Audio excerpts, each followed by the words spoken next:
Hello সবাইকে, সবাই কেমন আছেন? আশা করছি সবাই খুব ভালো আছেন। আমি ইতি চলে আসলাম নতুন আরো একটা মিনি ব্লগ। সকালে জানতে পারলাম যে সব বাচ্চাদেরকে ভিটামিন এ ক্যাপসুল খাওয়ানো হচ্ছে, তো দেরি না করে আমিও চলে গেলাম আমার ছেলেকে নিয়ে। আমি যেহেতু আমার বড় বোনের বাড়িতে আছি, তো ও আমাকে নিয়ে আসছে সদর হাসপাতালে। ওইখানেই সব বাচ্চাদেরকে ভিটামিন এ ক্যাপসুল খাওয়াচ্ছে। আর এই তো আমার ছেলেকেও দিয়ে দিল।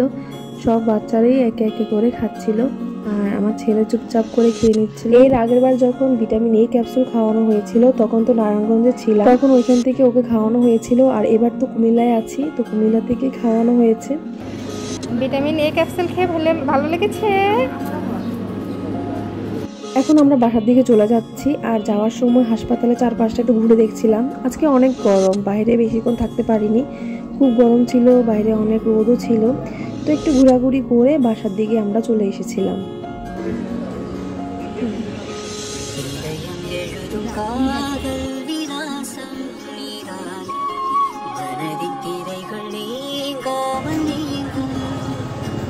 কি ভয় লাগছে? আচ্ছা নামো।